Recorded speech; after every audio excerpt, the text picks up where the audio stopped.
Jesus já tirou o pecado do mundo. Mas se ele já tirou o pecado, por que continuamos a pecar? Por que ainda cometemos pecados? Então vamos lá, querido. João Batista, falando a respeito do seu primo Jesus, diz: esse é o Cordeiro de Deus que tira o pecado do mundo. Volto à pergunta: se Jesus já tirou, por que continuamos a pecar? Infelizmente, a grande maioria dos cristãos não entendeu esse texto. Jesus resolveu o problema do pecado perante Deus. Perante Deus, quando Deus olha para a humanidade agora, Ele não vê mais o meu pecado, o seu pecado. Ele vê a obra de Cristo. E antes que você venha com seus comentários, essa não é a hipergraça do jeito que você aprendeu. A hipergraça que dá liberdade para todo mundo viver na prática do pecado. Não é isso. Romanos capítulo 6, Paulo diz: que diremos, pois? Permaneceremos no pecado? De modo nenhum. Como viveremos no pecado, nós que para ele morremos?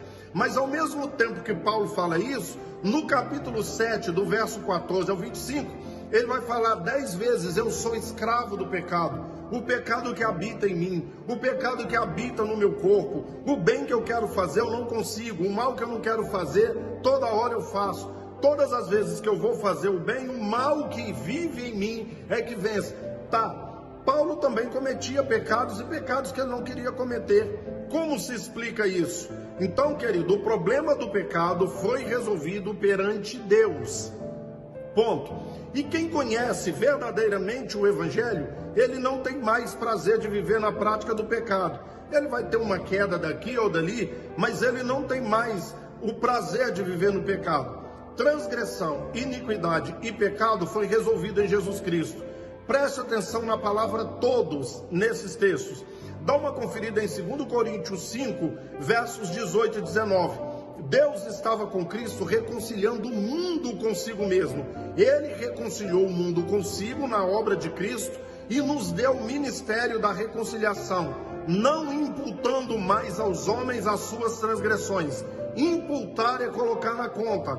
As minhas transgressões, as suas transgressões não são mais colocadas na nossa conta, porque foram colocadas na conta de Jesus. 1 João capítulo 2, versos 1 e 2 diz o seguinte: filhinhos, essas coisas vos escrevo para que não pequeis. Se, porém, você pecar, temos um advogado junto ao Pai, Jesus Cristo justo. Ele é propiciação pelos nossos pecados, não somente pelos nossos, mas pelos do mundo inteiro, pelo do mundo todo. Propiciação é atender às exigências de um Deus, de uma divindade. Com relação ao pecado, Deus tinha exigências, e Jesus então atendeu essas exigências. E João escreve para a igreja, não somente pelos nossos pecados, mas pelos do mundo inteiro. Então, transgressão do mundo todo está resolvido, o pecado está resolvido. E a iniquidade? Vamos lá, Isaías 53, 6. Nós andávamos todos como ovelhas sem pastor, mas Deus fez cair sobre ele a iniquidade de todos nós. Transgressão, iniquidade e pecado de todos está resolvido. Cristo tirou o pecado do mundo. Querido, preste atenção, já tem gente no inferno e mais gente vai para lá. E algumas serão lançadas no lago de fogo, sim. Mas não é o pecado, simplesmente o fato de pecar, que me manda para o inferno, ou parar de pecar que me manda para o céu. Paulo vai falar em Romanos 4 que se fosse por causa de pecado, nem Davi nem Abraão seriam salvos. Ele vai falar em Romanos capítulo 3 que não há um justo, nenhum sequer, ninguém que entenda, ninguém que faça a vontade de Deus. Que todos, um a um, se extraviaram e fazem o que é mal aos seus olhos. Entendeu? Então o problema do pecado foi resolvido por Cristo. É nesse sentido. Agora, quem realmente foi alcançado pela luz não tem prazer de viver na prática do pecado, a não ser que você não tenha sido liberto. Você foi apenas adestrado pela religião. Dá uma olhada no vídeo anterior que você vai entender isso aqui.